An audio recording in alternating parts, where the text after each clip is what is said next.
வணக்கம் சாமி. சாரதி? சாரதியே தான் சாமி. மன்னிக்கணும் சாமி, வர்றதுக்கு கொஞ்சம் தாமதம் ஆயிடுச்சு. என்னப்பா சொல்கிறாய் நீ? உங்களுக்கு சேவை செய்ய அனுமதி கிடைச்சதே பெரிய பாக்கியம்.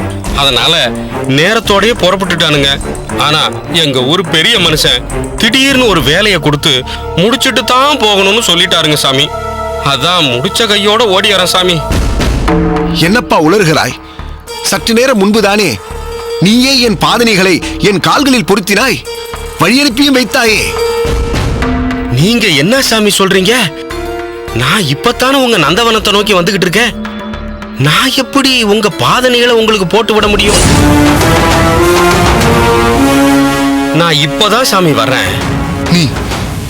நீ உண்மையாகவே இப்பொழுதுதான் வருகிறாயா? சத்தியமா சாமி, என் புள்ள மேல ஆணையா இப்பதான் சாமி வரேன்.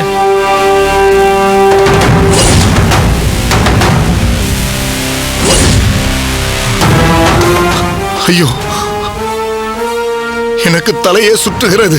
ஐயோ சாமி, அந்த கூடையை கொடுங்க, கொடுங்க சாமி. சாமி, நீங்க அந்த மரத்தடியில கொஞ்சம் உட்காருங்க, நான் போய் குடிக்க தண்ணி கொண்டு வந்துடுறேன். நில்லப்பா.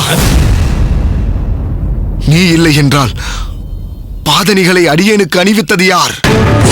ஏதோ அப்பா அம்மாவை விட்டுட்டு வந்துட்டேன்லாம் பேசிக்கிட்டு இருந்தீங்க. ஓஹோ, எல்லாவற்றையும் நீ ஒட்டு கேட்டுக் கொண்டிருந்திருக்கிறாய். அது வாடிக்கைதான். ஆம், அவனேதான், அந்த வரதனேதான். அப்படித்தான் இருக்கணும் சாமி. அந்த வரதர் ஏன் உருவத்திலையா? உடம்பே சிலுக்குது சாமி.